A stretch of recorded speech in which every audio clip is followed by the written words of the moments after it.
Sorry for the slight technical difficulties, but welcome to the show, ladies and gentlemen. It is the Geeks and Noobs podcast, our flagship podcast here on the Geeks and Noobs Network. TGN Networks is proud to be a part of your day and are proud to be part of your fandom. I am joined, as always, by Kel McCosplay, which, why I have you on the bottom, I have no idea. You should be up here, sir. Ginger That's Ninja right, I'm always is on also top. joining us. Yes, you are always on top. I'm upset. Well, you can be upset more after I no, do our no. sponsor of the series. Okay. Then you can be upset. But Okay. ladies and gentlemen, we are of course sponsored this week by Star Trek Fleet Command. Hit !star in the chat. You'll get a special link to join one of the best MMOs on mobile because it is involving the Star Trek universe. See all your favorite characters, including the brand new edition of the Next Generation Borg. Borg is one of the greatest villains in all of Star Trek history, and now you can play as them. So join Star Trek Fleet Command, download the game using our link, reach levels 5, 10, and unlock a second ship to support the stream. We've already got 7 people to level 5, 6 people to get their second ship, and 2 people to reach level 10. You've got till Sunday, 9 p.m. Eastern to get it done. So go ahead, join the game, play. It's a lot of fun. It won't even take you that long to get to level 10, and you're going to have a blast doing it. So make sure you do that. ! Star in the chat. Welcome everybody who is in chat. Now, Ginger, why are you so upset? The TGN logo is not by Kel's head. Oh, This upsets me. There There you it go. is. There we go. I'm happy now.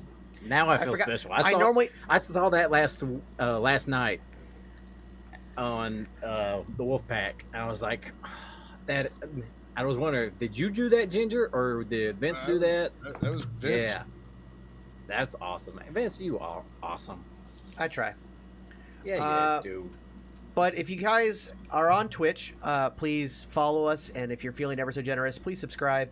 It helps the channel grow greatly. You can use your Prime subscription to make Jeffrey Bezos pay for it and stick it to the billionaires. If you are on YouTube, please hit that thumbs up button, give us a like, hit that follow button, give us a subscribe, and make sure you hit the notification bell so you know every time we go live.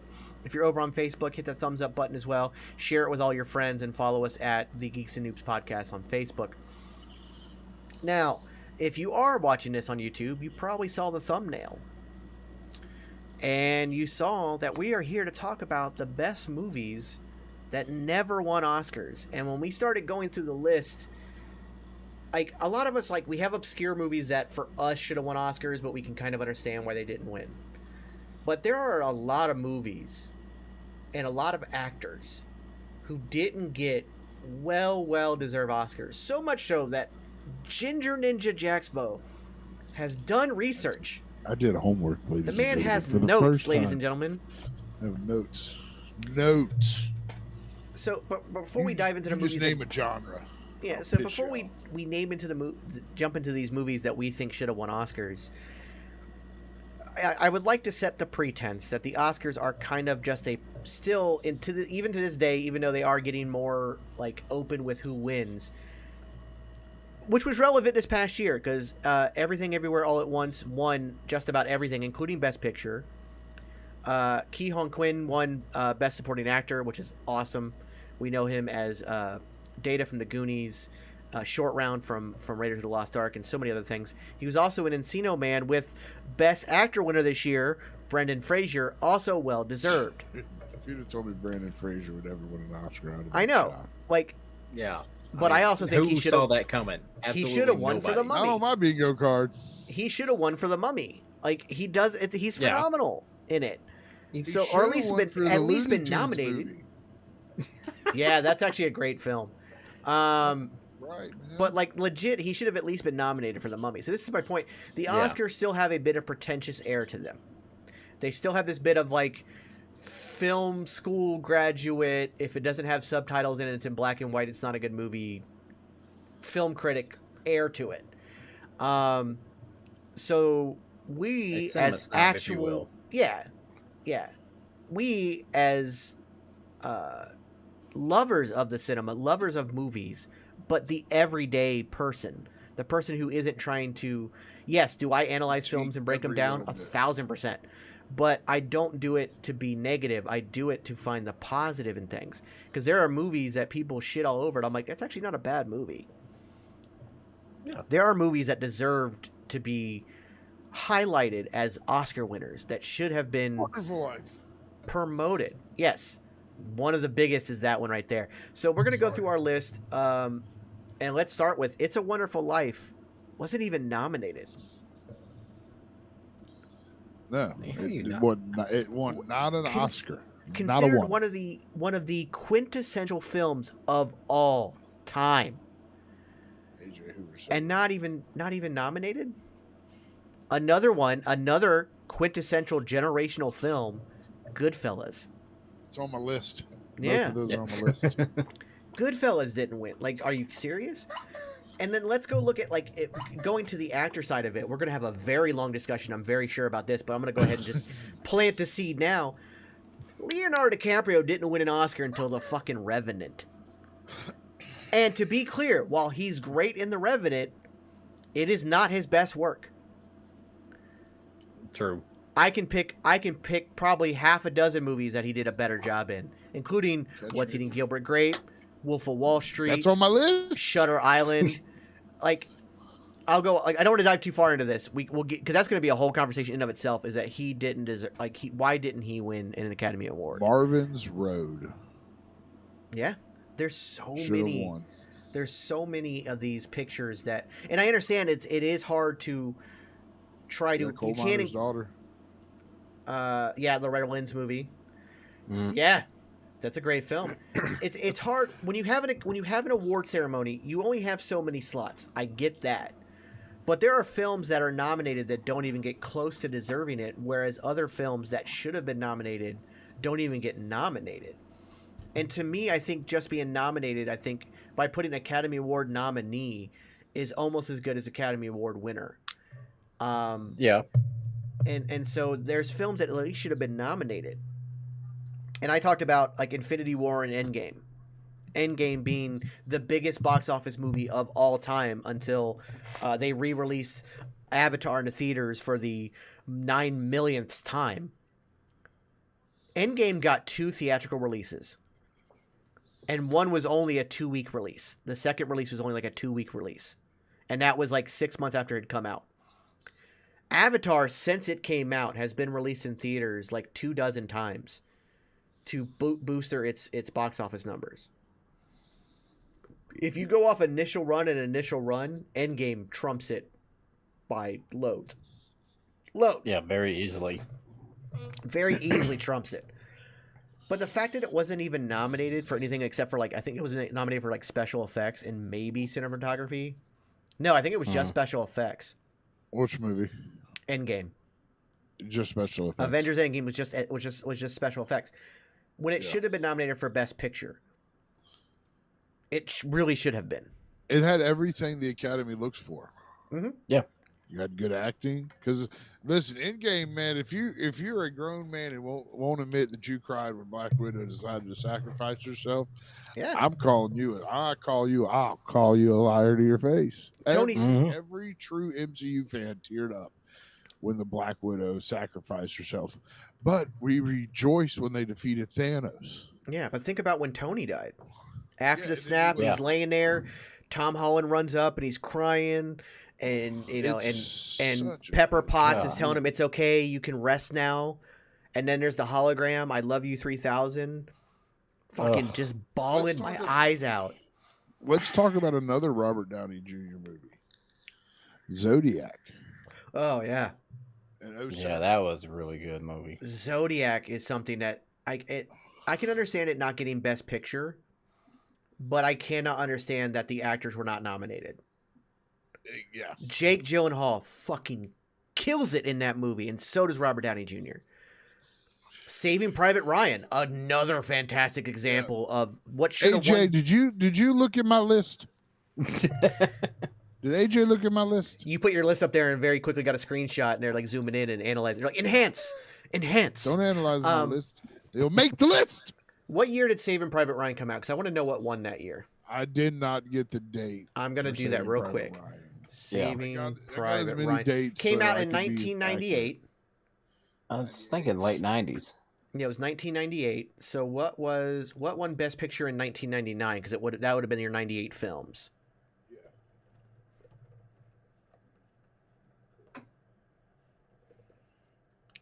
Okay, so it lost to Titanic, but it wasn't even fucking nominated. I don't think. It's Saving Best Private Picture Ryan nominated. was the better film between those two, in my opinion. Okay, so here's what was nominated for Best Picture.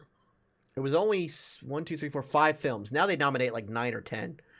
But you had Titanic, Good Will Hunting, which better film than Titanic. As Good as It Gets, better film than Titanic.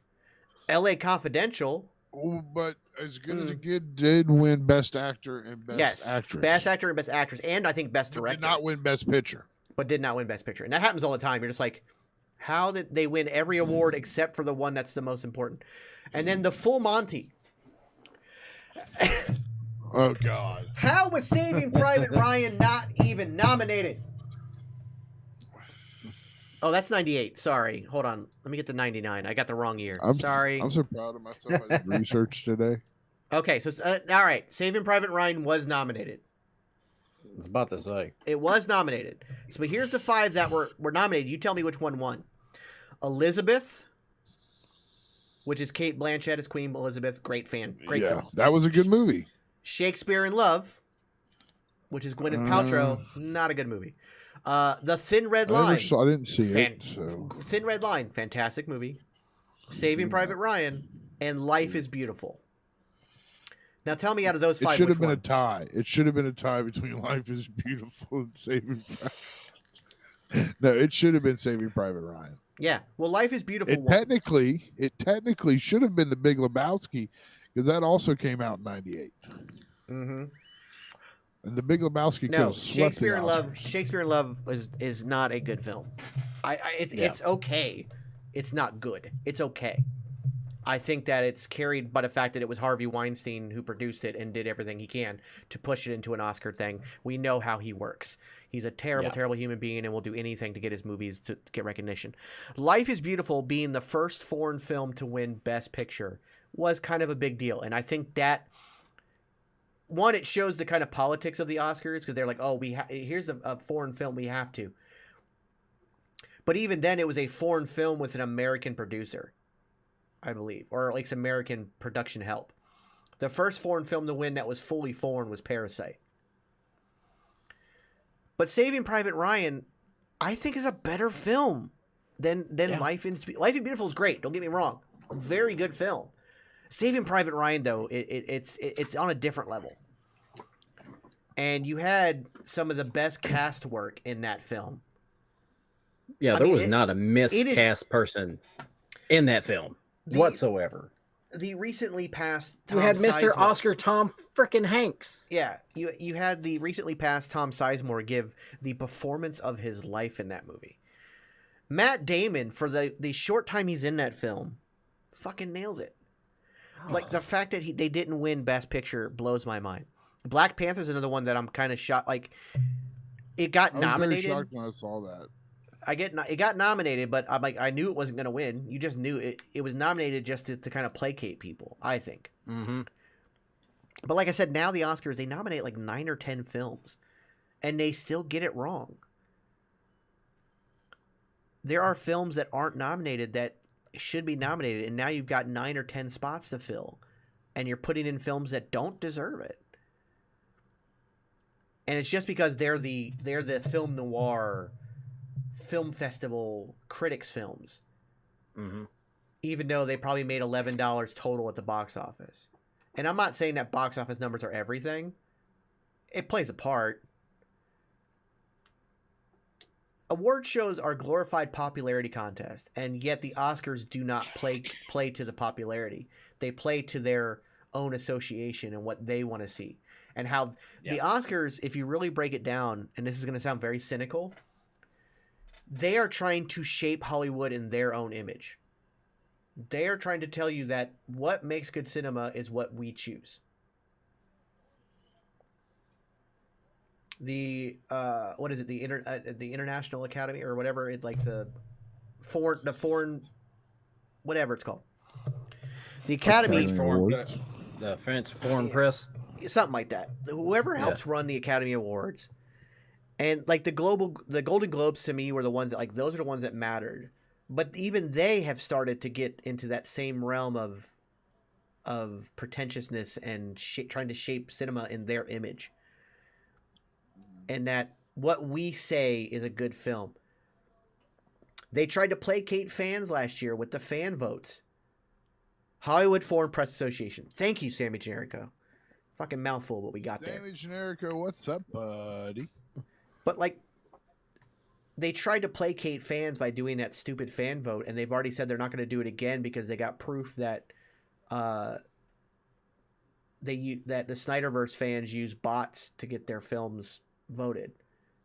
Yeah, because there was no way that Army of the Dead Flash won best. That's a good fucking movie, then. that fucking movie's terrible. The movie is fucking awful. It's so Army of the awful, Dead. it's good. Army of the Dead. No, it's so awful I can't watch it. It doesn't. Actually, it doesn't, Army of the Dead, I liked that the spin-off one they just did about the guy in the safes. Army of Thieves. What was it? I don't think that's related. We're talking about the Batista movie, right? Yeah.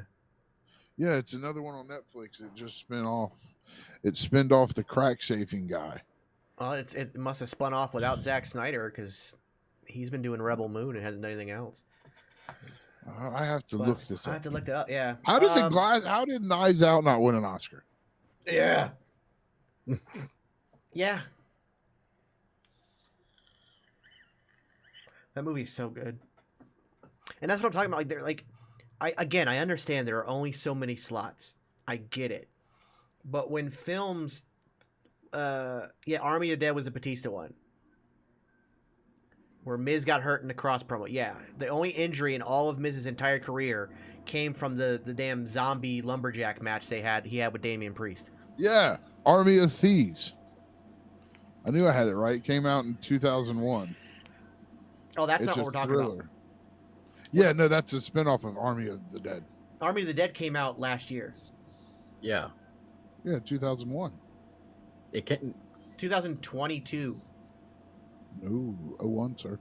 No, Army of the Dead no came out in 2022. no, it just came out last year. It was on Netflix with Batista. Batista wasn't even acting in 2001. It says right here, April 13th of 2001. It's not the same Army of the Dead, sir. There's more than one movie called Army of the Dead. Yeah, 2 hours and 28 minutes long. It's an horror action movie. It's rated who's R. in the cast, Jax? We have Dave Batista, Emma something. It wasn't They have the 2001. date wrong. They had the date way They have- wrong. Yeah, Yeah, They forgot release date, according to the actual website, Netflix, the release date was May 21st of 2001. Zack Snyder, Army. You're reading it wrong. It's May 21st, 2021. No, May 21, 2021. That's 2021, sir, not 2001. Oh, well, 2021. Y'all said Oh. last year, but it'd be just 2022. I keep saying, I'm dyslexic. Leave me alone. But no, they had a American spin-off Psycho. that- Okay. So that's a whole discussion. that's Yeah. why Zack Snyder did not do the spinoff. Yeah, that's why I didn't hear about it. yeah. Okay, so American Psycho. I think should have won all the Oscars, but at the same time, I understand why it wasn't even Yes. nominated, and let me explain why. American Psycho, Army of Thieves is a prequel. Yeah, it's a prequel. Prequel spinoff. Yeah, Tomato same sauce. thing. American Psycho I is was in right. American Psycho is in my top 5 of all-time greatest films. However, the first time I watched American Psycho, I left the theater so pissed off that I wanted a refund. I was like, this movie is confusing. It's nonsensical. The fucking movie ends midway through a sentence. Midway through a sentence, it ends. What the hell? Like, it's stupid. I want my money back. I read a couple articles on the film, so I gave myself a second chance because I found out, like, the author of the book was so incredibly detailed that he actually got accused of murder because somebody had gotten a hold of the manuscript before it got published and decided to reenact the murders, an intern. And it was so detailed, and he was so detailed, and they copied him so well that he was accused of murder. Damn. And I'm like, okay, let me check this movie out one more time. Upon a second watch, there is so little punctuation. It is kind of a hard read, but I did read it and I did love it. Upon a second watch, I realized, oh my god, this is one of the greatest films ever to be made. This is so good. And then you find out that Willem Dafoe, again, who should have been nominated for Best Supporting Actor, he did 3 takes of every interrogation of Patrick Bateman, Christian Bale's character. He did 1 take where he knew he was the killer, and he was trying to get him to confess. He did 1 take where he suspected him, but he wasn't sure. And then he did a 3rd take where he's like, I know this guy's not involved. I just need to get information from him because he's surrounded by the people that are victims. So he's more of an informant. They then spliced in those edits. So even in scene, like the first sentence he says he's doing it in an accusatory manner, and then the next sentence he's doing it as a, oh, you're just an informant. I don't think you're involved at all. And so it was very off-putting at first. You're just like, why is his attitude changing? And then you realize on a second watch, you're like, oh, it's because you don't know if the murders actually happened or it was all this fantasy of intrusive thoughts inside Patrick Bateman's coked out 80s businessman head. Like, you don't know. And that's what makes the movie so great. So that one, as much as I think it deserved many nominations, I can understand why it didn't get them, because it requires 2 watches. It absolutely requires 2 watches. The Shining. Which that brings me to a question. Movies like The Shining, and we were talking about earlier, Fight Club. Yeah. Do you think some of these movies, and I'll throw Pulp Fiction in there, are multi-time watches is why they get overlooked for those awards? Have no fear. Nickelodeon is not here. Lol, what's up, guys? What's up, Tommy? Tommy's just so infatuated he can get the voice text to cuss. I do think that critics, and this falls on critics, and this is what kind of fuels the Oscars. If a movie is definitely something you need to watch more than once to catch everything, a critic is only going to take their first viewing and their first take on it. What's up, Nate? How's it going, brother? Nate Slater in the chat. And so I think that is part of it. I think that is part of the problem, is that, like, critics don't understand the value of rewatching a film. They get their little pre-screen viewing of it. They get their initial thoughts of it, and then they concrete those thoughts in their head and never change. It took Ebert 20 years to rewatch a film and realize that I was so wrong in what I said in that film. I'm trying to remember the film. It was a comedy. Oh, I think it's Blazing Saddles. I think it was Blazing Saddles, or it was Young Frank. It was a Mel Brooks film, I'm pretty sure. Try getting a reservation at DORSIA now, you fucking stupid bastard. Dorsia. Why it didn't say Dorsia, I have no idea. Dorsia is a fucking word. But yes, there's a black sheriff. Excuse me while I whip this out. Yeah. Hey. If we're gonna do Blazing Saddles, there's only one line that can be spoken. Hey, where are the white women at? Thank you very much. Yeah. There's actually a ton of lines in that movie I fucking love, but it's also movie. It's the first movie in cinematic history to have actual farts in it. Yeah. Yes. The scene where they're eating beans around the fire and farting. First movie to ever have a fart in it. But, like, whatever the movie was, I'm 99.9% sure it was a Mel Brooks film, and I'm pretty sure it was Blazing Saddles. It was completely lambasted by Siskel and Ebert. Like, they said it was the worst movie they'd ever seen, 20 years later, Ebert comes out and apologizes, having watched it again finally. Silverback. Yeah, Young Frankenstein's another one. Yeah, Stand By Me. Stand By Me shocked me when I was doing my research today. I just by the way. So critics need to get out of their own headspace and stop thinking that their word is gold and that a movie only requires one viewing. The whole point of cinema is to watch it over and over anyways. Nobody makes a movie with the intention of, you're meant to watch this once and that's it. They want you to watch it over and over. They want it to be something that you feel like you want to pop in your VHS or your DVD or on stream, depending on how far you go. And boom. Now, Memento, I saw was on the list of movies that should have won Oscars. I don't agree. I have never been that big of a fan of Memento. To me, it's an interesting concept, but interesting concept does not equal award-winning film. And I'm not saying that Guy Pearce is bad at it or anything like that. I just don't think it's anything like. To me, it's the worst Christopher Nolan film. I mean, that's also like saying like you're the worst home run hitter in an all-star game where you got to the all-stars because you could hit home runs. It's still a decent movie, but I don't think it really deserved it. I don't know. Like, do you think Memento should have got it? I would just like to say how pissed off I am that I've now found out today my childhood was ruined. What by now? Raiders of the Lost Ark. Yeah. Yeah, but again, it falls under the. It falls under the. Oh, that's just an action film, so we're not even going to consider it. But then you had movies like Heat. Like, Heat was fucking phenomenal. If you haven't seen the movie Heat, it came out in 95, and that was one I actually went back today and watched. And it's just a great movie. I don't understand how it didn't get anything. Yeah, it's really, really good.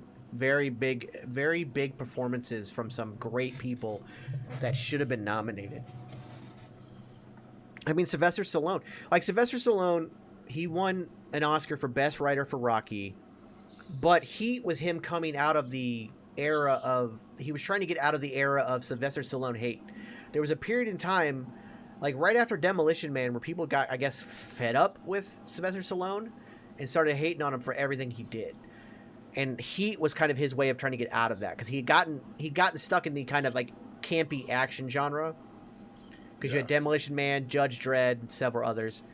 On the Gene Wilder tip, if you haven't, check out the Frisco Kid. Wilder as a Polish rabbi and Harrison Ford as a banker. Frisco Kid is phenomenal. Phenomenal. He was a punchline for a long time. Yes, Sylvester Stallone was a punchline for a long time. But here's a guy who was already an Academy Award winner. Yeah, Rocky. And like even in after Heat, he still had heat of his own on him. Nice little pun there. But it wasn't until he came back with Rocky Balboa that people like started to take him seriously again. Yeah. Like, and then they're like, okay, and then Expendables was accepted because they still looked back at him like, oh, he's still an action guy too, and this is exactly what it's supposed to be. And people stopped being pretentious when it came to him. Wolf of Wall Street. Let's go right. That's a whole Leonardo DiCaprio. We're going to get into that later, but go ahead, Kel. Yeah. Would you consider The Expendables to be almost a parody, like not a parody comedy, but a parody action film of action films? Yeah, it's kind of like just because you have literally every big action star from the 80s to the 90s in it. It's kind of like what we got with the Weird Al Yankovic biopic. Yeah. A biopic, but really a parody of biopics, obviously. I seriously doubt that Weird Al took down the Mexican cartel. But maybe. I wish he did. Maybe he did. Why holding a 50 cal with two hands? Holding 2 50 cals in each hand. Like exactly. But it is kind of borderline the parody, but that was kind of the point. Yeah. And the same was like the Weird Al biopic, parody of it. Like, I think that's the reason why I enjoyed it so much, because you, like I said, you have every single action star from even the 70s when Chuck Norris came into it, up to the 80s, into the 90s, all those action blockbuster stars. The only one, and they're just doing what they did best. Yeah, the only one you're missing is Jackie Chan. Yeah, it's the only one you're missing. Yeah, you need to watch Weird again. I've watched Weird probably half a dozen times now. Oh yeah, absolutely. I love that movie. I love the fact that my Roku and it TV just gets better. My Roku TV still pushes it. Like it's still on the advertising on my Roku TV, and I fucking love it. Like it's so good, so good. Now that should have been nominated. I agree. Absolutely 1,000% that movie should have been nominated because it is very, very good. And the fact that it wasn't even close to nominated because it was a fucking Roku. Yeah, he did get nominated for a TV BAFTA, which is good. And they won BAFTA for it won a BAFTA for cinematography, I think. Somebody, I know because Weird Al posted something, so they won BAFTAs, which they deserved. It was up for original song. Okay, well that's deserving, but it should have been nominated for Best Picture. Just saying sorry in advance, y'all. Why? Tommy, what did you do? do? Tommy, what did you do? I'm gonna have to make a shirt that says Tommy, what did you do? Yeah. We're not in a subathon, right? Like that wasn't something decided before I got on. Okay. No. Discord. I'm going to check it. What did you do? What did you I do? don't trust them. What did you do? Damn it, Tommy, what'd you do? Making us paranoid as fuck. Was Above the Law a movie that should have won an Oscar?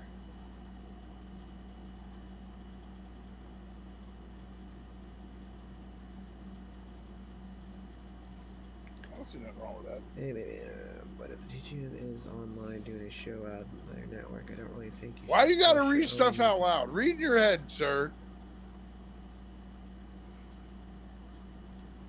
We need to make a tab for self. Being televised.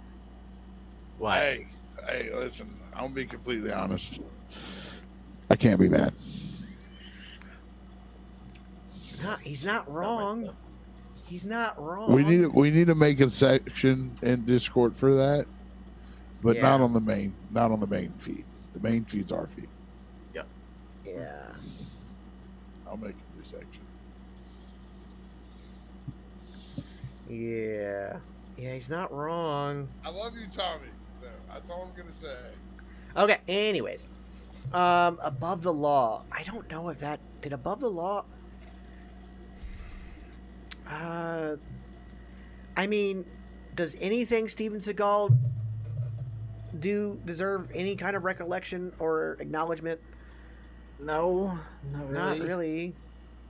If you break down Above the Law or any Steven Seagal movie, they are nonsensical at best. It's literally just a. Best. I mean, it's giving it credit. Yeah. Is pushing it. Every Steven Seagal movie is literally it's literally just a 90-minute vehicle to make Steven Seagal look like a badass, even though he's not really.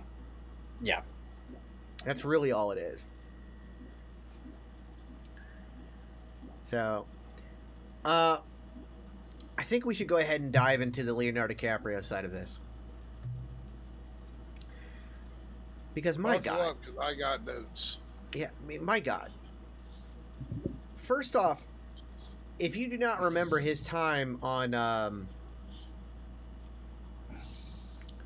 Sammy Generico, if Stallone was going to win another Oscar, it should have been for Over the Top. I would hear no arguments. Thank you, Sammy Generic. No, you will not get an argument from me.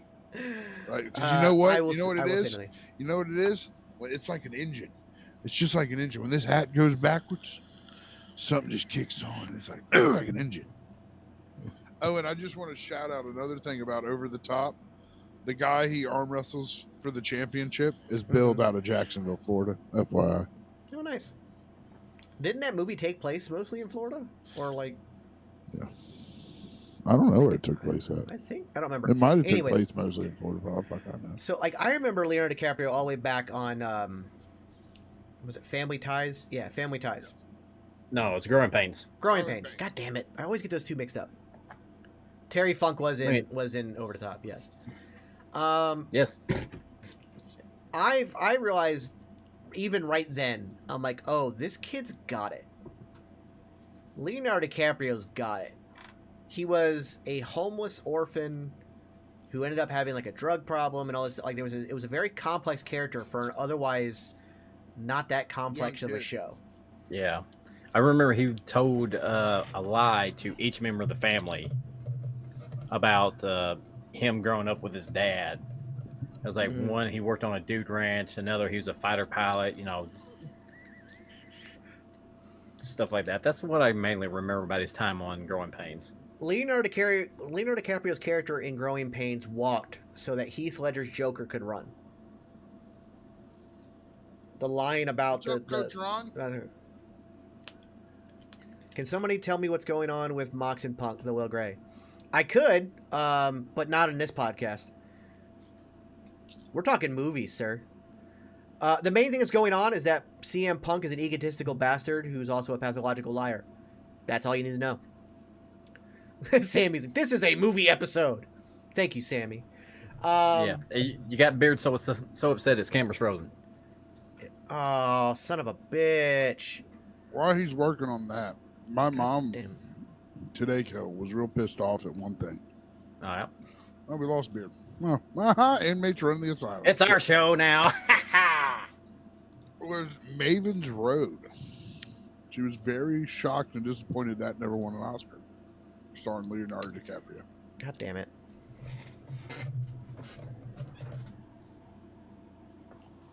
All right, let me find my... What'd you do, break it? Apparently. Oh, I think all right. I gotta move my USB extenuating port.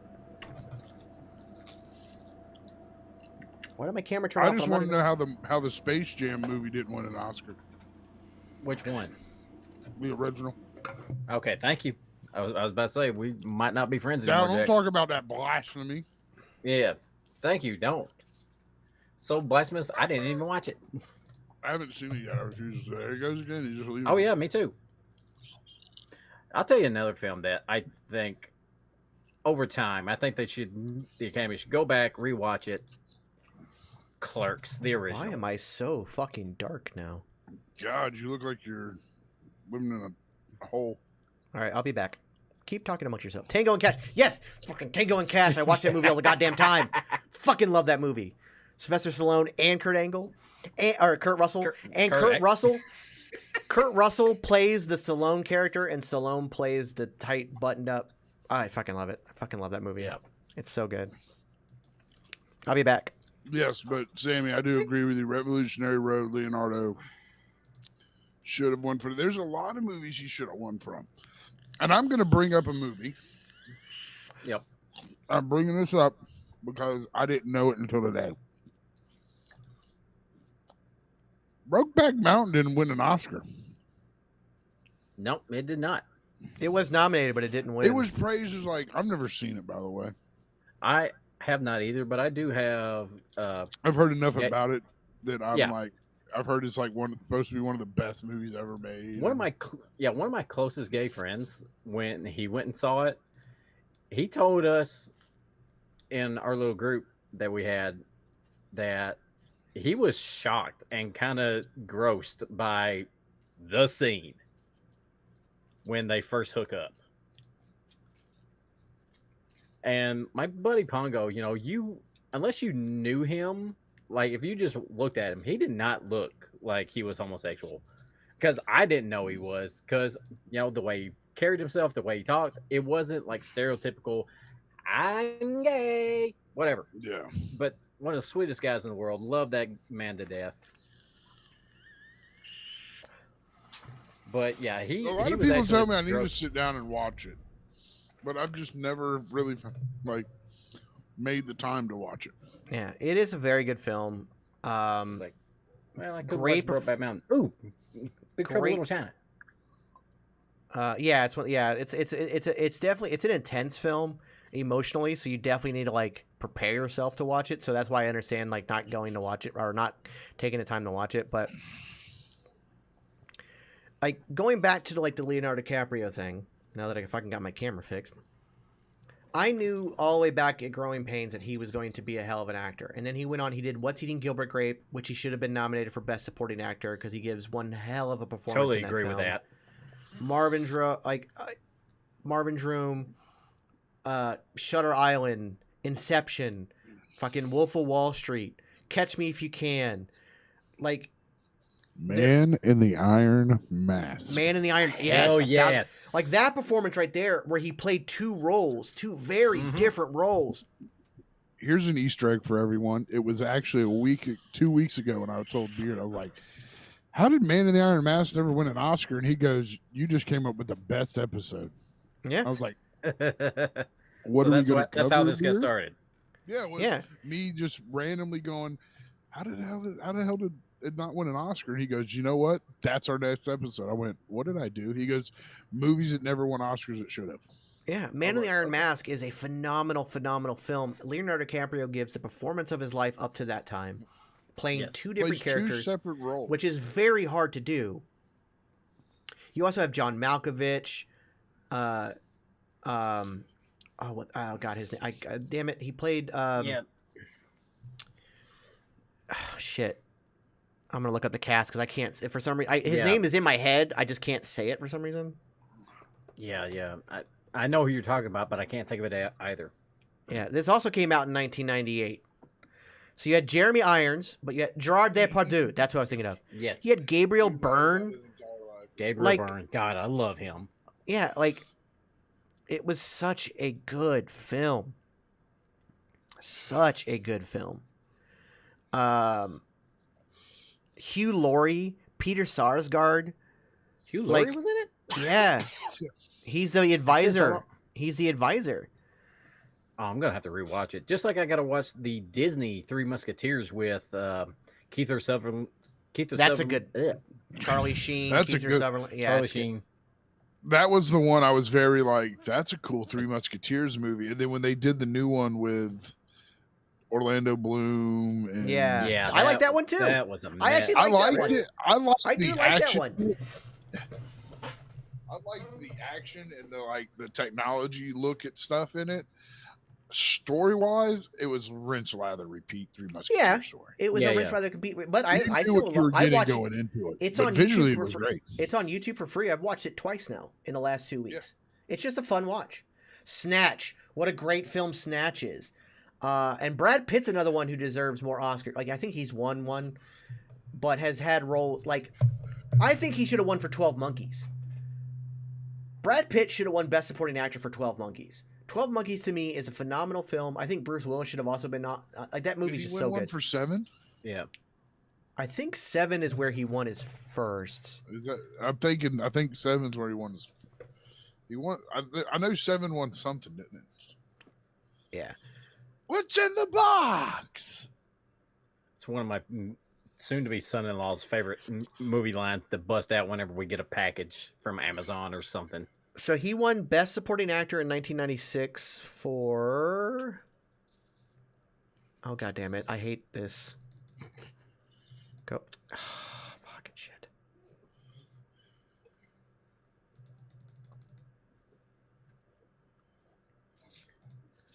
All right. I got to go through this the hard way.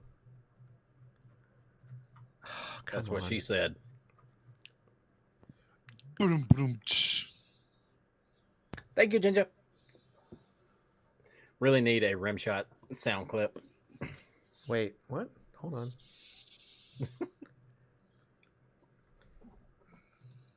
Actually, I do have one. A little late, but it's fine. That's what I was about to say, damn it. Anyway. Hey, where's... Okay. Come on. Go back. Go forward. So he won Best Supporting Actor in 1996, it says, but it's not telling me what he won for. Oh, nice. What the hell? So if I go to 1996 in the Wikipedia, it says that Cuba Gooding Jr. won for Jerry Maguire. And that seems like I do remember that. So Brad Pitt was nominated for 12 Monkeys in 95, so at least he was nominated. Oh, okay. But he didn't win. Kevin Spacey won for The Usual Suspects. Whoops. Oopsie. Yeah, that aged well, didn't it? Whoopsie doodle. So he was nominated. I want to look at his wins. Why are you not giving me his wins? I don't want to see Real his quick, while nomination. you're looking that up, I just want to give a shout out to our chat. Like, even though no matter what we talk about, they're always here full force, like right there in the conversation. Absolutely. Wait, Our why is chat Silverback Nate Slater not subscribed to this channel? Why is somebody not gifted that man a sub? Damn it. That man's having to deal. That man is having to deal with commercials, and that is uncalled for.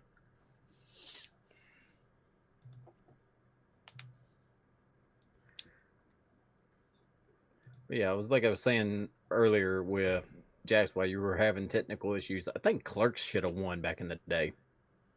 The original Clerks. Yeah, dude, Clerks cinematic masterpiece. Because think about it, we didn't have like the buddy workplace comedy up till that point. Really, Holy fucking shit!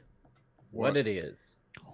Brad Pitt did not win his Best Actor award until 2020 for Once Upon a Time in Hollywood. He had been nominated, but had not stars won. who? Leonardo DiCaprio as well, who should have won as well because he's also very good in that. Dogma is the greatest religious movie of all time. Mm-hmm. Period. Greatest religious movie of all time.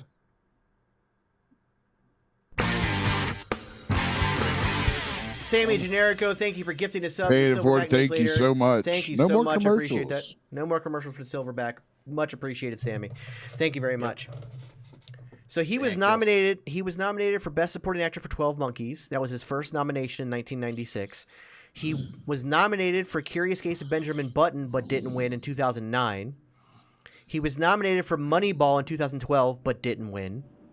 That was a banger movie. He was in 12 Years a Slave, which won Best Picture in 2014, but he didn't win himself.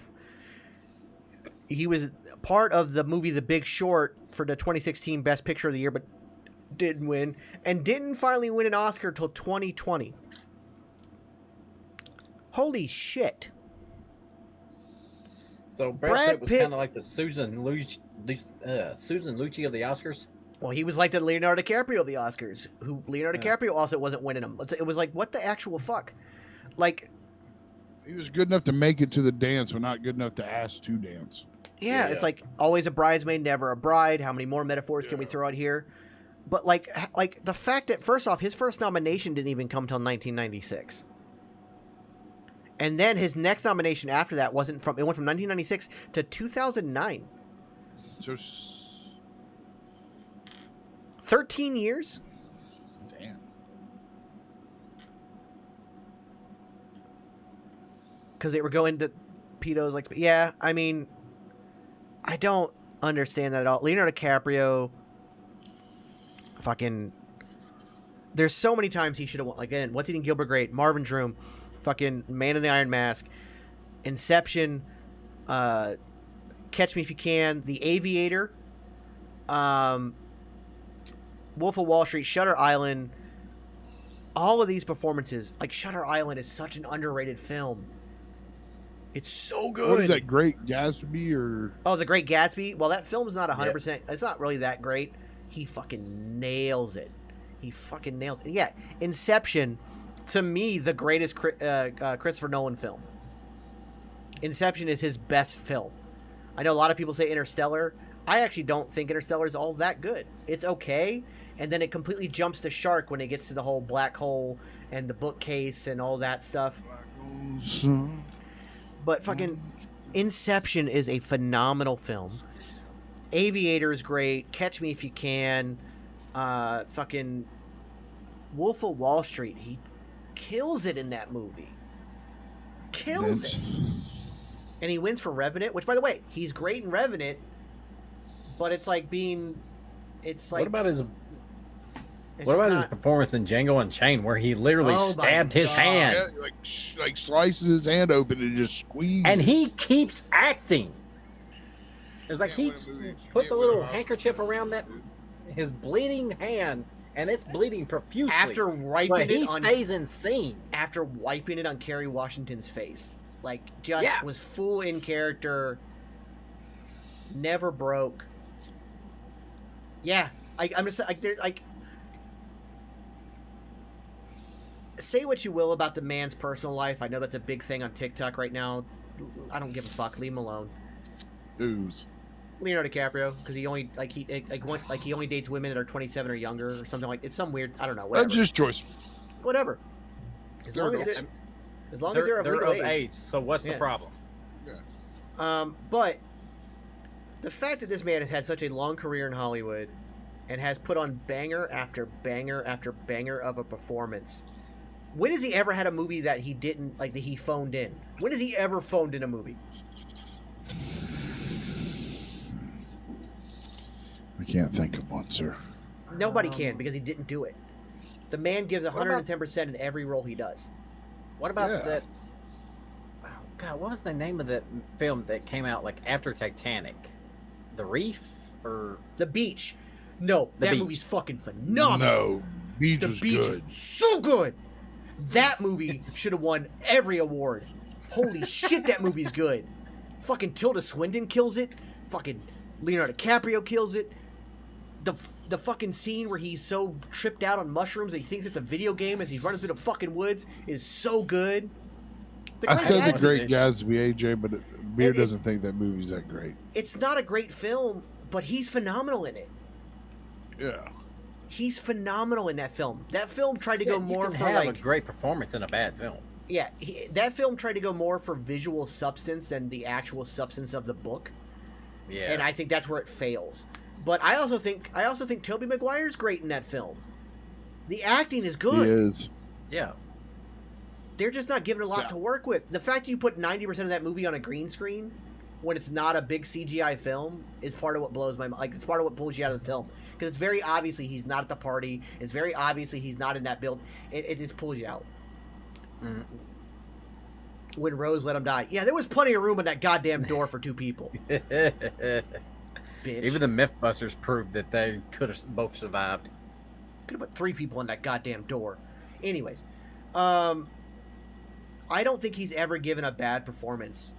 And, like, I think Revenant is great. It's a great film. I don't think the Revenant performance is as good as Wolf of Wall Street or Inception or, you know, I almost feel like the Academy is like, we have to give him one. We have to. Yeah. And so the Revenant was the one. Again, Revenant is a great film, and I love that movie, and I watch it a lot. I just don't like, and he does a very good job in it. I just don't think it's better than, say, Wolf of Wall Street. All right, time for dinner. Love you guys checking out. Enjoy dinner, sir. Enjoy dinner. Don't forget the horchata. But yeah, I it's crazy to me that it took them so, and then now finding out Brad Pitt, it took forever. Like, God, I'm gonna look up Morgan Freeman and probably get pissed. Probably should have won for Best Supporting for Shawshank Redemption. Not gonna argue with you, Ginger. You should have. And what about, like, Helen Mirren? Like, Meryl Streep has earned every Oscar she's got, without a doubt. But people like Helen Mirren, it took forever for her to get an Oscar.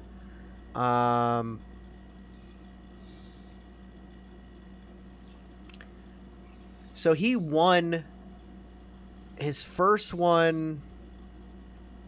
No, that was Golden Globes. Academy Awards. He won his first Oscar. Morgan Freeman. The great Morgan Freeman. Oh, yeah. Wait, no. This is the rabbit hole you'll go down. Won his first Oscar in 2014 for Best Supporting Actor, $1 Million Baby. He's only won one Oscar. He's only been nominated. He's only been nominated 5 times. He was nominated for Shawshank Redemption. He was nominated for Driving Miss Daisy. He was nominated for Street Smart, and he was nominated for Invictus, and didn't win any of those.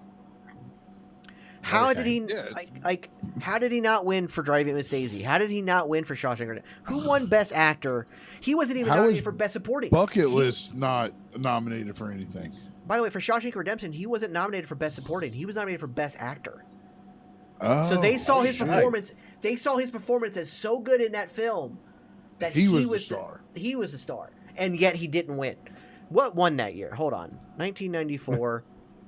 Titanic. I was joking. I don't know.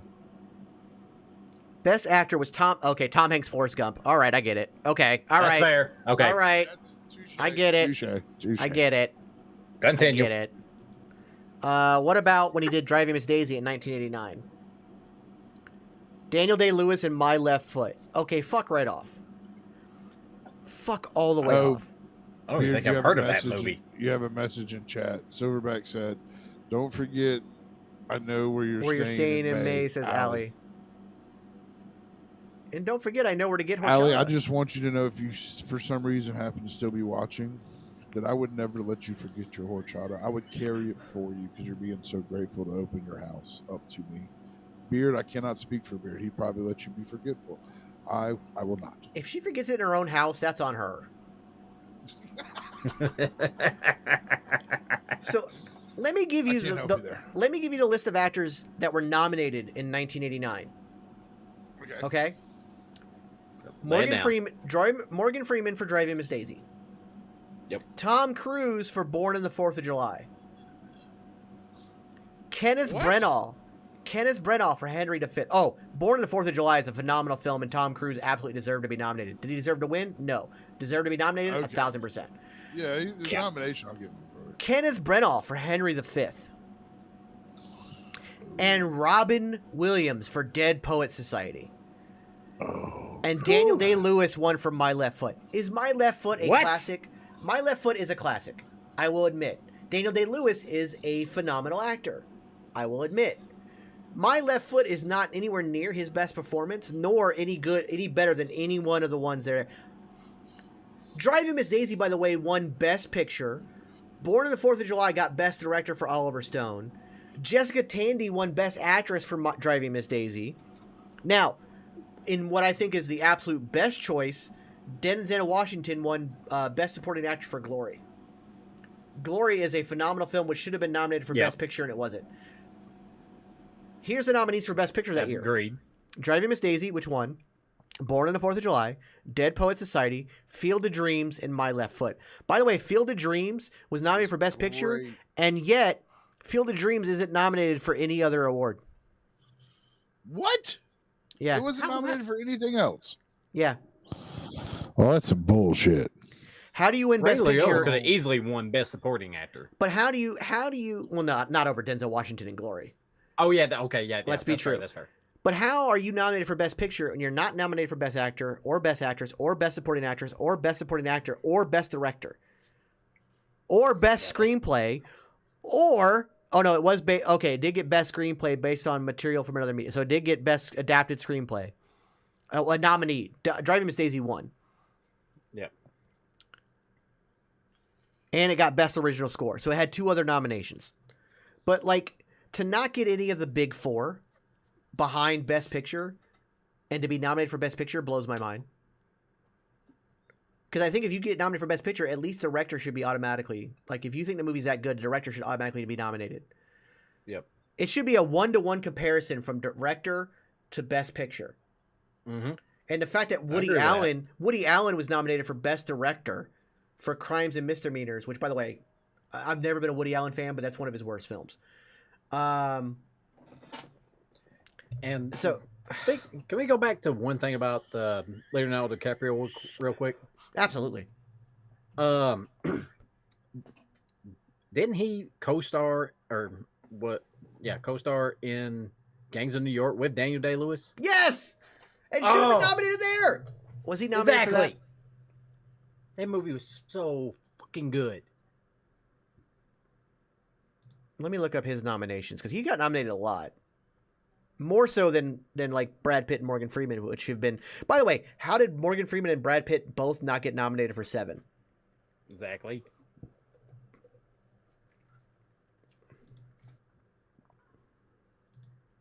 So let's look at everything he's been nominated. So holy fucking shit. Okay. All right. He was nominated for Once Upon a Time in Hollywood, which is the most recent one. He didn't win, but Brad Pitt did. He won for The Revenant. He was nominated for Wolf of Wall Street, Blood Diamond, and The Aviator for Best Actor, and was nominated for What's Eating Gilbert Grape, and he didn't win any of those. So the fact that he wasn't even nominated for Inception, he wasn't even nominated for Shutter Island, he wasn't even nominated for Catch Me If You Can, He wasn't even nominated for Django Unchained. What the actual fuck? The Departed. The Departed. Why wasn't he nominated for The Departed? My camera froze again. I'm that angry. In Jesus a great Christ. position. Yeah. I need to meme that. I don't know why my camera keeps doing this. Pain in my ass. Because it's having such a hard time capturing your emotions. Yeah. You're getting so heated in this discussion, Vince. Well, it just doesn't make sense. I know it doesn't, buddy. I know. Like, The Departed is so good. It's so good. AJ Hoover says, "What about Samuel L. Jackson?" Oh God. Okay, let me look his up too, because there's another one. Yeah.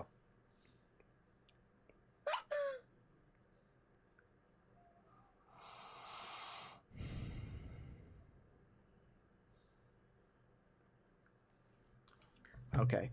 Let me look up Samuel L. Jackson. Because there's somebody else who's had an incredibly long career, even though he started his career late.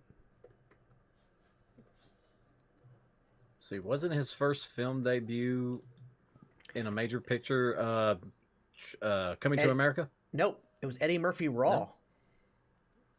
No? The opening scene from Eddie Murphy Raw, which was in theaters, so it counts as a theatrical release, was Samuel L. Jackson's first ever, and it was from there that he got into Coming to America and other stuff. Gotcha. So he's only been nominated for 2 Academy Awards, and one of them is an honorary award. What? He got an honorary Academy Award this past year, and he was nominated for Best Supporting for Pulp Fiction, but didn't win. He won the BAFTA Award. Yes, He won the BAFTA Award for Pulp Fiction. He's been nominated for 4 global Golden Globe Awards, never won. Oh my God, I don't. Scarface never won an Oscar. That one I can kind of understand, just because like people thought it was too bloody and too much. Yeah. I mean, it was At the time. It was at sometimes, but And it was kind of like glorifying drug use and murder and stuff. And I can like Ethan on a Forklift says Ants is Woody Allen's best movie. Agreed, because you can't see him. So Samuel L. Jackson's another one that should have been nominated.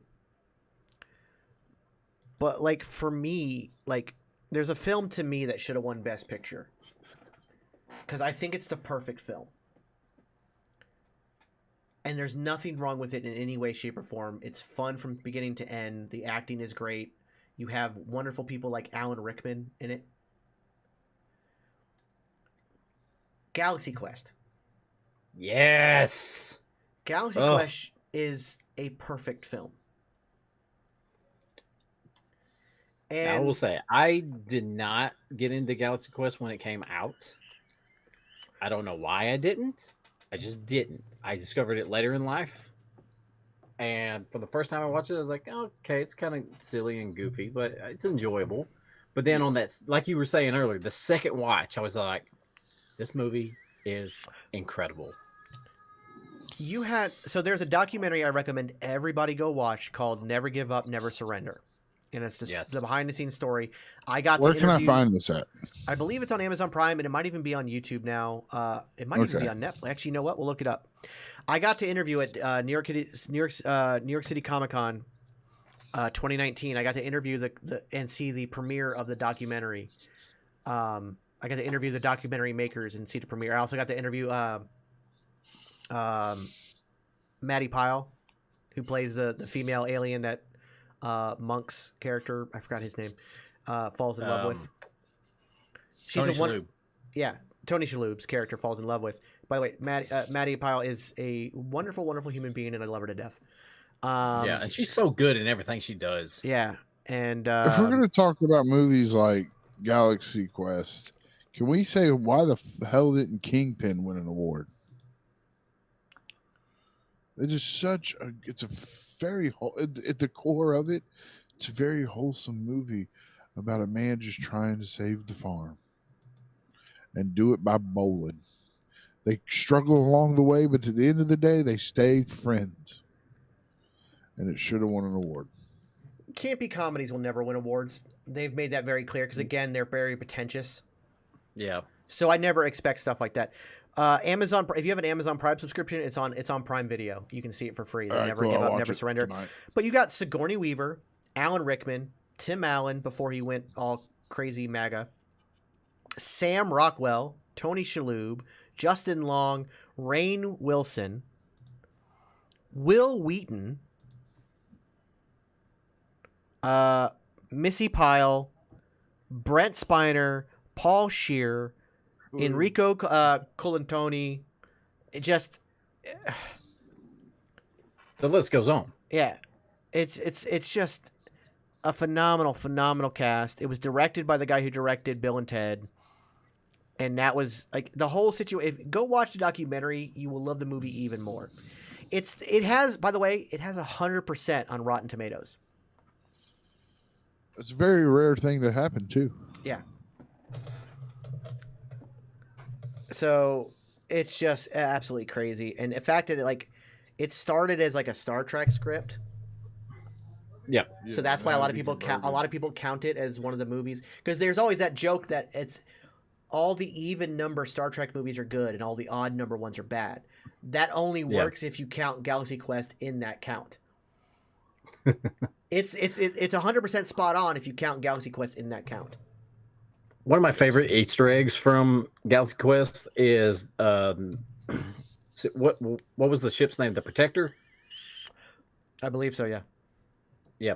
At the front of it, the Enterprise has the NCC numbers and then Enterprise. Yeah. On the Protector, it has a letter sequence. It's NTE Protector, which stands for not the Enterprise. Mm-hmm. It's one of my favorite Easter eggs. I don't know why. It's just they had the ship looks nothing like any ship from Star Trek. Yeah. But yet they had to put that in there just because. Yeah, exactly. Which, by the way, I think it talks about in the documentary. They were told straight up that they could not make a ship that looked anything similar to a Star Trek ship. Yeah. So Super Bro brings up another movie that. I think that's part of the reason why they put that on there. Yeah, exactly. Hey guys, hey, don't sue us. He brings up another movie that I think is also perfect. Oh yes. And yeah, and this movie was also unique because it had multiple endings in the theaters. So it was absolutely designed for multiple watches. And because you could have gotten one of four endings you were in, you didn't know which ending you were getting. Yeah, you could have got one of four endings for that movie. Clue. By the way, love that movie. The greatest and probably only successful board game to movie adaptation. We did have that Rihanna-led Battleship movie, which we don't talk about. I can't think of any others offhand. But Clue, first off, the cast of Clue. I mean, comedy gold. Yeah. Cast of... I just want to make sure I get everybody right here. Let's see. Martin Mull as Colonel Mustard. You had Tim Curry as Mr. Body. Tim Curry. He was Mr. Body. He was Wadsworth, but he was actually Mr. Body. Yeah. Sorry, spoilers. Madeline fucking Kahn. And Kahn. Yes, as Mrs. White. Madeline Kahn as Mrs. White. Leslie Ann Warren as Miss Scarlet. Colleen Camp as Yvette. Michael McKean as Mr. Green. Eileen Brennan as Miss Peacock. Christopher fucking Lloyd as Professor Plum. Martin Mull as Colonel Mustard. Lloyd. Just, oh my god! You had I sit down and watch that movie on repeat so many damn times as a kid. I absolutely love Clue. Ahead of its time. Clue. Without Clue, we don't get Knives Out. I don't think you do. Without Clue being as good as it is, you do not get Knives Out. Period. Much less two Knives Out movies now, which are both phenomenal. And a third on the way. Yeah. And the fact that Knives Out and Glass Onion, none of them were nominated for anything, blows my mind. Of course not. But, my God, it's just... Clue is another one of those films that is just perfect. So good.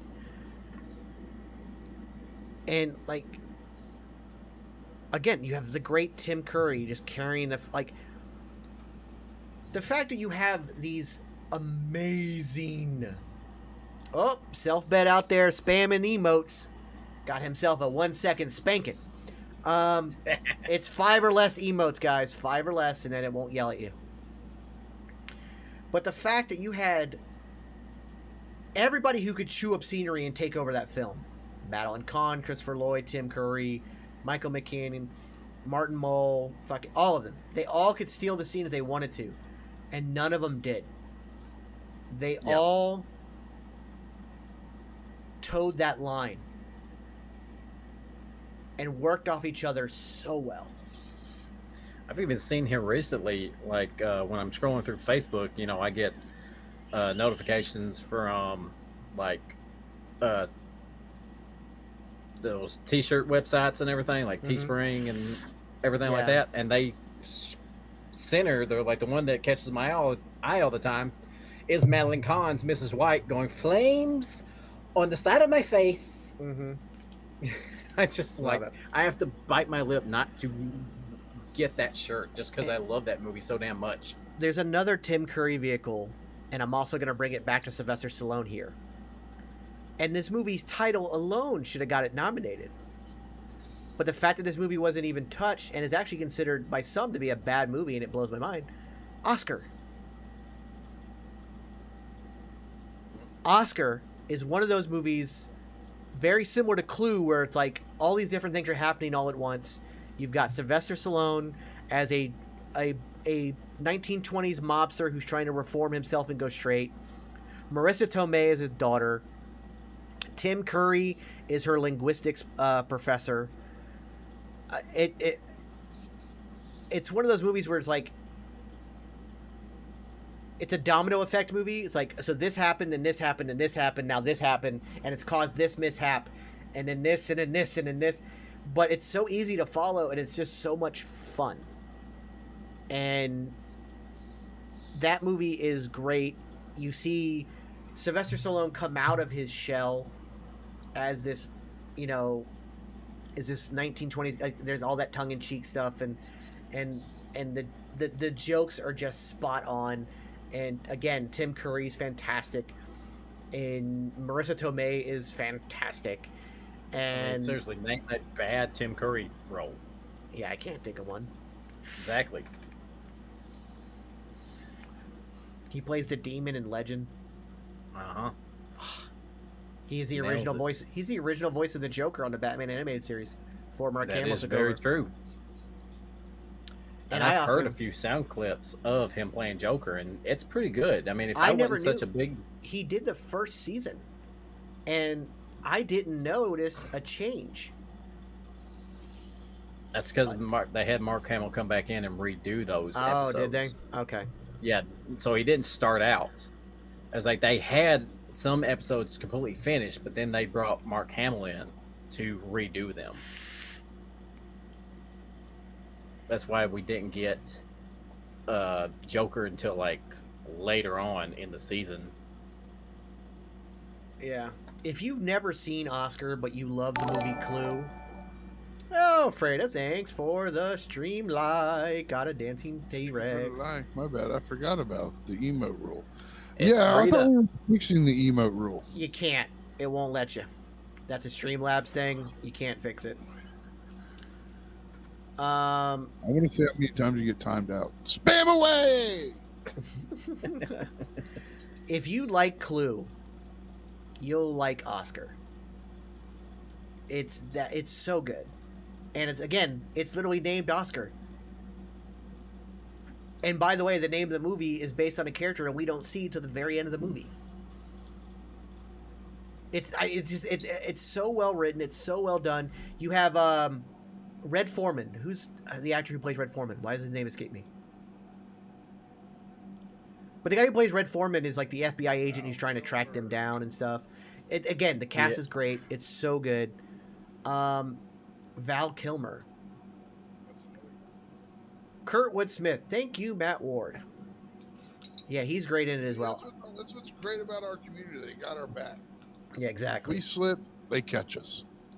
So vice please, versa. please go watch Oscar, and you will agree with me that yeah, this should have won. This should have won. If nothing else, for best screenplay. It's so well written. What about Val Kilmer? Val Kilmer, was he nominated for the Doors? Because he should have been. I don't know if he was nominated for the Doors or not, to be honest.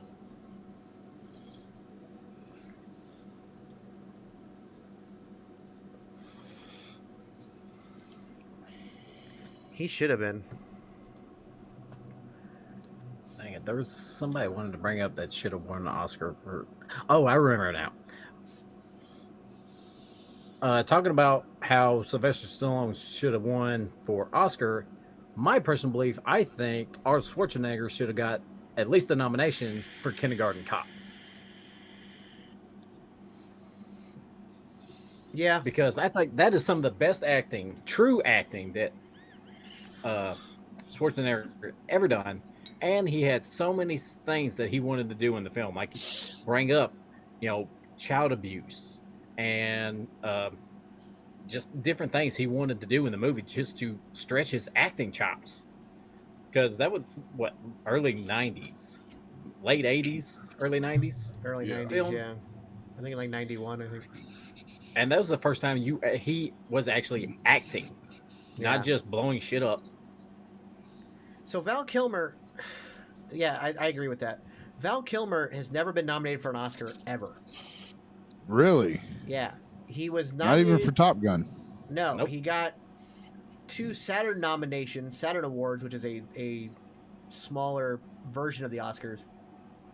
He got nominated for Heat, and he got nominated for Kiss Kiss Bang Bang, both of which should have been Oscar nominations, I would say. Yes. He got nominated for Best Actor for the Chicago Film Critics Association Awards for The Doors. The Doors, he also should have been nominated for Best Actor because he fucking kills it in that role. It's crazy to me. Like, so that was 1992. So let me look at the 1992 Best Actor nominees.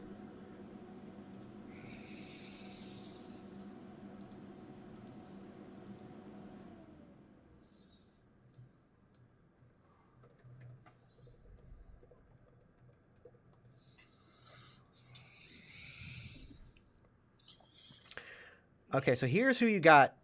Oh, what a class. Okay. Maybe I can... Because, again, they were only doing 5 nominations at the time. You have Warren Beatty for Bugsy. I think I would have put... I think I might have put Val Kilmer above that one. Nick Nolte... Trustbusters.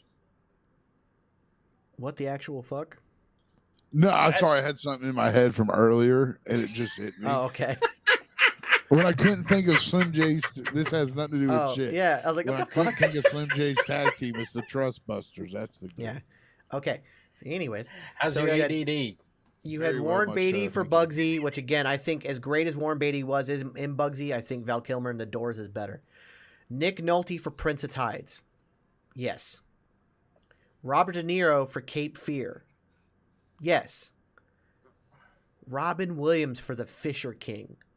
Fuck yeah. And the winner, Anthony Hopkins for Silence of the Lambs. Really? Okay. So yeah. that makes sense. I get that, but I think that Val Kilmer should have been nominated above Warren Beatty for in that category. Oh, Colt Cabana's on. First time chatter. Oh, I got this. Yeah, you know what to do.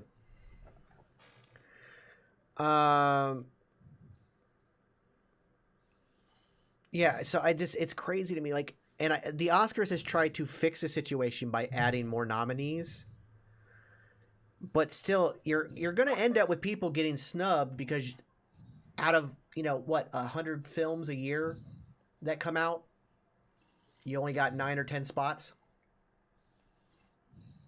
You know what I mean? Like, so like. It won't let me get rid of it, but they can't comment anymore. I can delete the comment.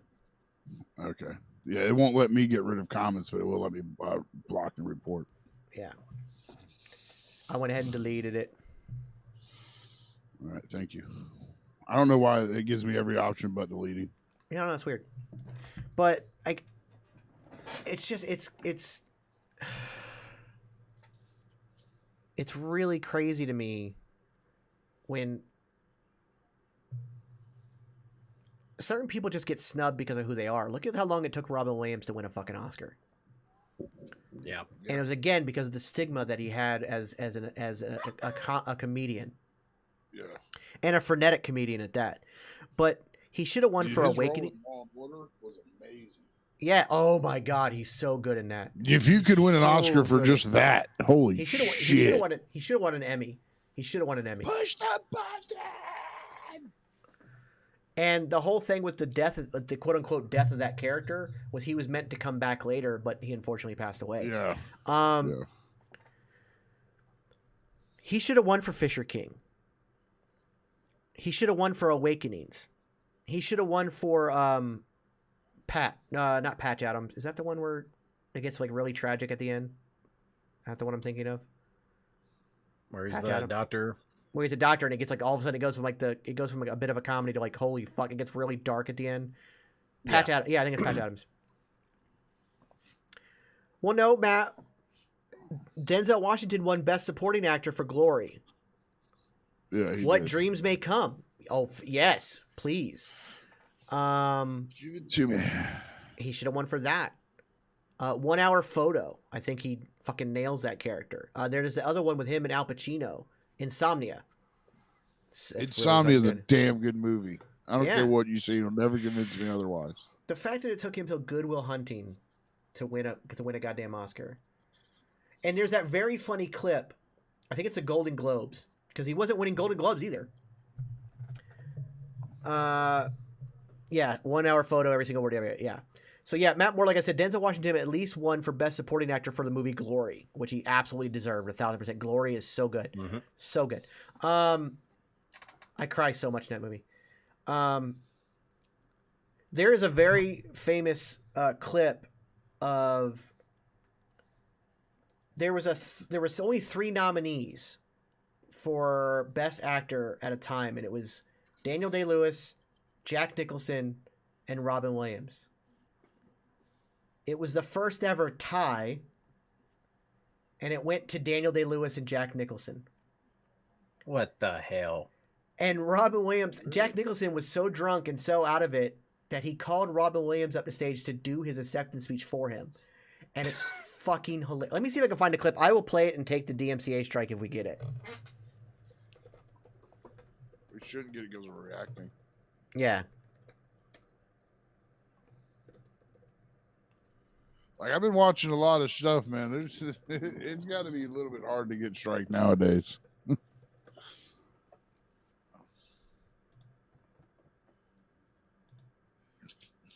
Drama.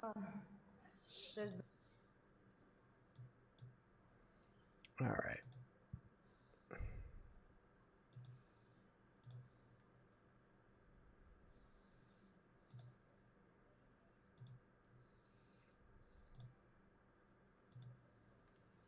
The Patriot was a good movie, AJ. I could sit down and watch that all the time, actually. Yeah. You know what's funny about The Patriot, AJ? The Patriot is based on a real person from history who just so happens to be my ancestor. It's the same guy. He was known as Swamp Fox. There was actually a Leslie Nielsen old-time TV show from the 50s and 60s called Swamp Fox.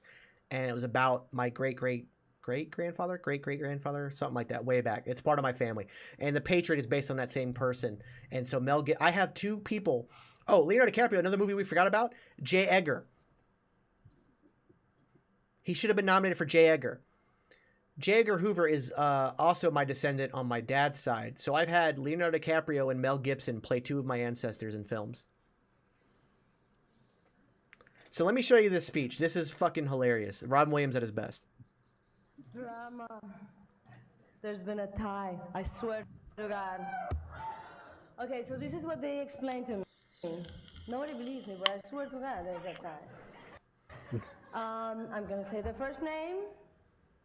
This wonderful person can come up here and say thank you, and then I will say the second name. So there's gonna be so much dramatic tension in this one. Daniel Day-Lewis for Gangs of New York.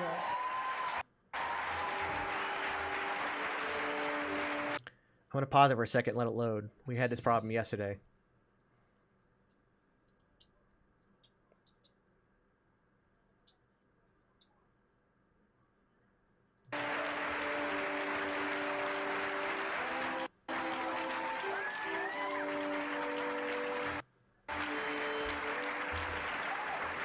Damn you, Buffer.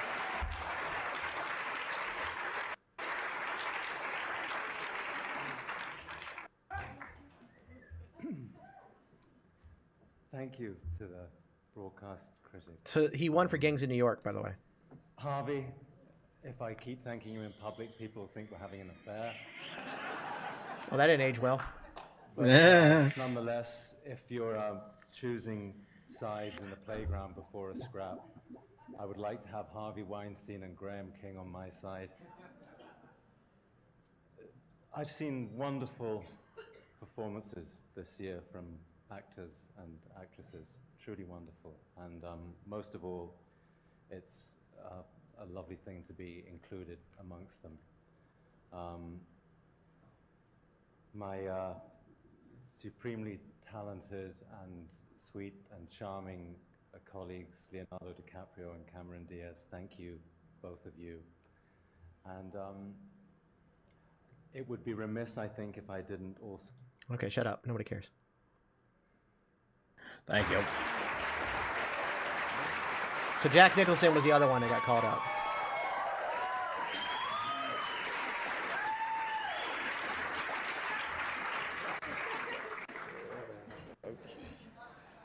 Well, I don't usually get this taped when it's on television. But I really, this is what's so great about this, because my speech was to say, look, it is on television. Robin, would you come up and give... Would you give the funny... Yeah, he's high as shit. He can't talk. He's that high. What Jack is trying to say here is he's so happy to be here he could drop a log, really. Right now, he wants to thank Jeffrey Katzenberg for the lens and the seats, and way to go. Hopefully Shaq kicked his ass tonight. But Jack, I love you guys. Love you too, Will. Love you too. The sunglasses inside works even better. AJ, Sammy, Matt, everyone that's been in the chat all night. Thank you guys so much for being here. Y'all the core. For putting in the big balls for the last 2 minutes of the show, just to really mess with people at home. I want to thank also the Irish people. Thank all of them for being out there for right now. Because if it wasn't for all the Irish, you wouldn't have anything working in New York at all. Right now. God bless. And he scares the out of me right now. Tell him, Jack, tell him like it is, buddy, because you're the Buddha of show business. Take it home.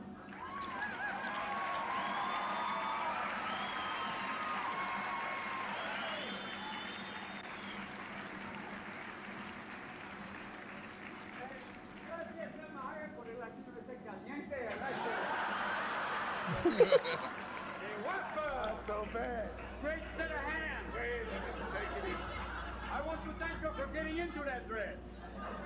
Thank you for getting into that dress. I couldn't think about anything but spanking Jillian Hall. I don't know what happened.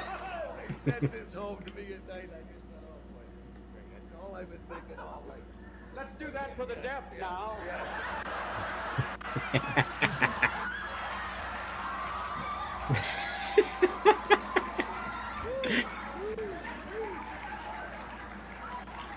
God, what a treasure. What about Robin Williams and Good Morning Vietnam? This is what happens when you give the Irish free drinks. I'm a very dignified maniac. John C. Reilly, I was so afraid when he came up with Ensemble, I thought he stayed on the stage for the last time.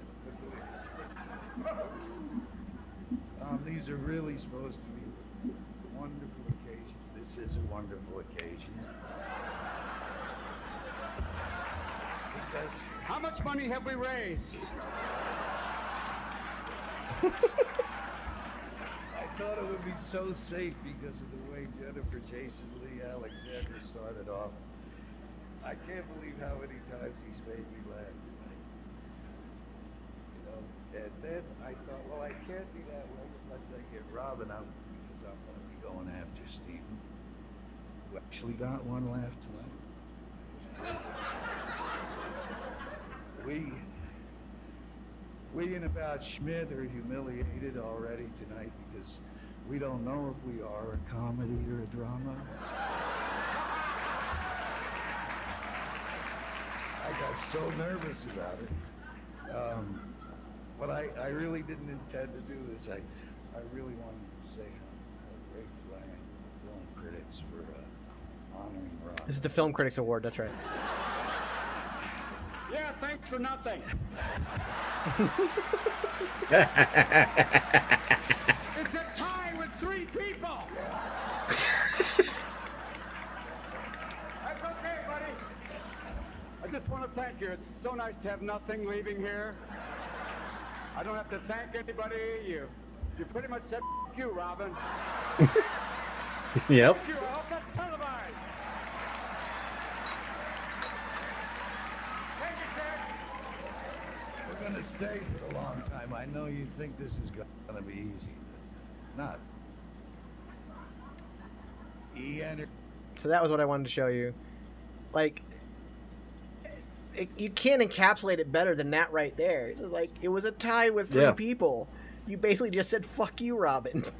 Mm-hmm. Straight up.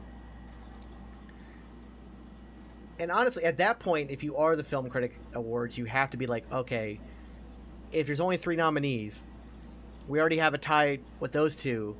We just got to give it to all 3 of them. Yeah. Yeah. I agree with that. And that's the insane part. Like, again, Robin Williams, like, if you also, like, if you'd ever seen his Oscars acceptance speech, there is that bitterness behind his voice of, like, it took this long. But you want to know another person who's never won and should have been nominated, and he made the best of it at the MTV Movie Awards the next year, was Jim Carrey. Yes. Should have won Best Actor for Truman Show. Should have at least been nominated for it. Mm-hmm. And when he wasn't, we got that very famous acceptance the year later at the MTV Movie Awards, where he came out with, like, the long hair and the beard. And the whole fog hat. You know, play some fog hat. The whole, like, the big hippie thing. Because it's like, a lot of actors will tell you that the Oscars don't mean a damn thing. And they really don't. But at the same time, to get that win, it means something still. There is still prestige to it. And when you get completely snubbed for something that you know, you put your heart and soul to, and everybody tells you, my God, you should win an Oscar for this. And then you get completely snubbed like Truman Show did. It's debilitating as an actor, I can only imagine. Like, how do you not let that affect you? You're being told by the top of your field that you're not good enough. Yeah. And going back, I remember watching the MTV Movie Awards live that year. Yeah. And I did not recognize that was Jim Carrey until he won and got to go up on stage. I was like, "What? Jim? What?" Yeah. Because it was like a precursor to you, Vince. I mean, long hair, the beard, everything. Had his beer belly hanging out. Not only should he have been nominated. Beer belly hanging out. No, what's wrong with having a beer belly hanging out? My belly's I'm hanging out. I'm not saying anything wrong with it. I'm just saying I know you do, Ginger. I know. But, like, he should have been nominated for that. He should have been nominated for Man on the Moon, the Andy Kaufman story. God, dude, that pissed me off when he was not nominated for it, because he dove so deep and so into that movie. And if you haven't seen the documentary, Andy Kaufman, Jim Carrey, yes, I was just about to say that. make the time to go watch it because it makes watch the movie first. I believe it's called Then I Am that Andy Kaufman. documentary. I think I believe the documentary is called I Am Andy Kaufman. Andy Kaufman, and Jim Carrey, because he says he goes, I channeled Andy Kaufman to the point where his family, like Andy Kaufman's family, was like having like closure.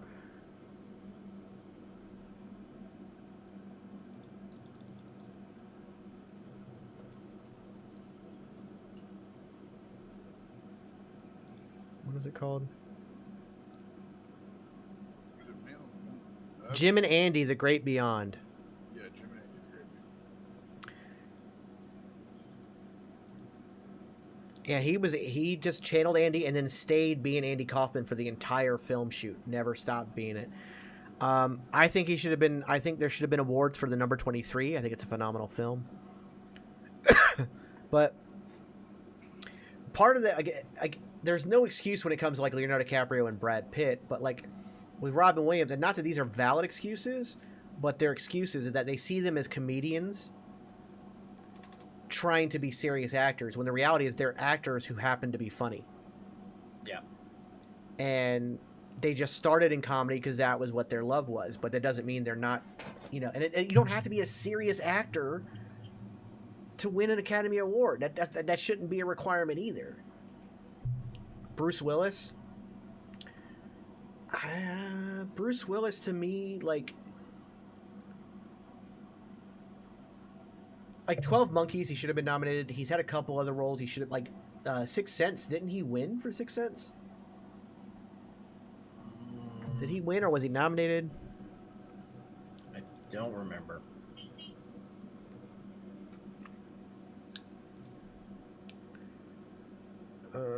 Let's see. Apparently he's never been nominated for Academy Award. I think Sixth Sense he should have absolutely been nominated.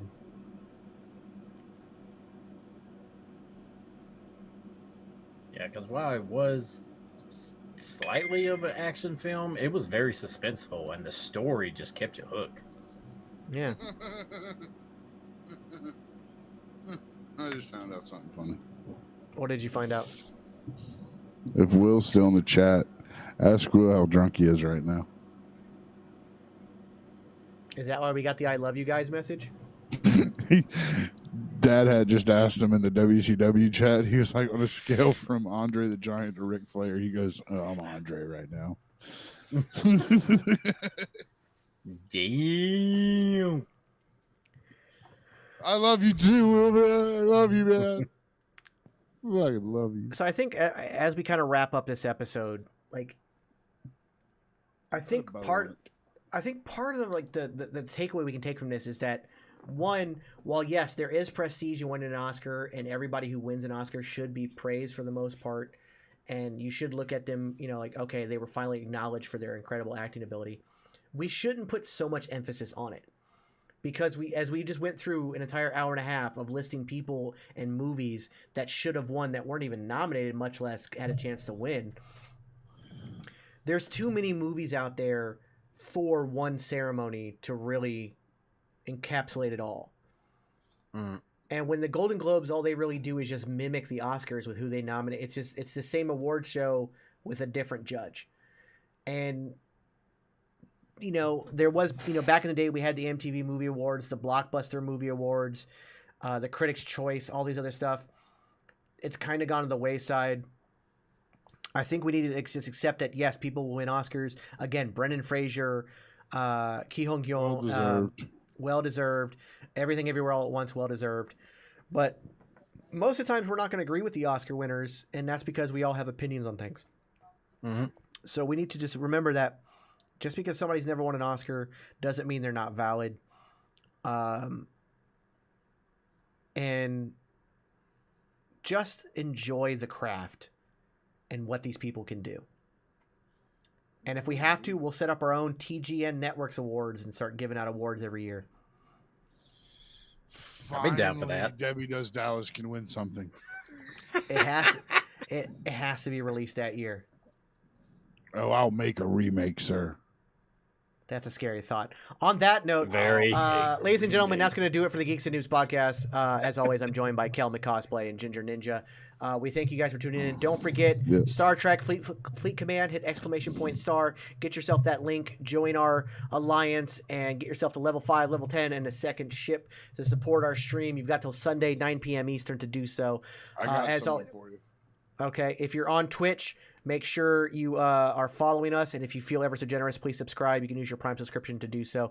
Make Jeffrey Bezos pay for it and stick it to the billionaires.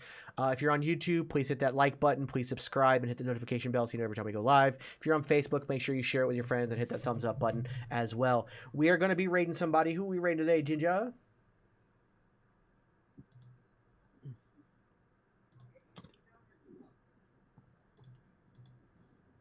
Oh, of course. Ladies and gentlemen, we're going to be raiding Colt Cabana. We're just playing some games right now. He's playing some games. Oh, Manuel Samuel. This is a great game. Love Manuel Samuel. You literally have to do you have to do everything. Left foot forward, right foot forward, left. You have to remember to breathe. Like you control his breathing. Like there's a lot. It's one of those games. It's really cool. Really a lot of fun. So everybody go check it out. Give him love. Make sure you give him a follow. Tell him we sent you. Hit hashtag the Geeks and Noobs sent us. And we're going to go ahead and raid now. So stick around and we will see you guys next time. Tomorrow night, Friday night, fight night, 7 p.m. Eastern. Don't forget. No AEW tomorrow night. No AEW tomorrow night. Yes, they're not airing until Saturday. Yep. So it's just going to be the SmackDown watch along and the ROH recap. All right, guys. We'll see you next week. Later, people. See you next week.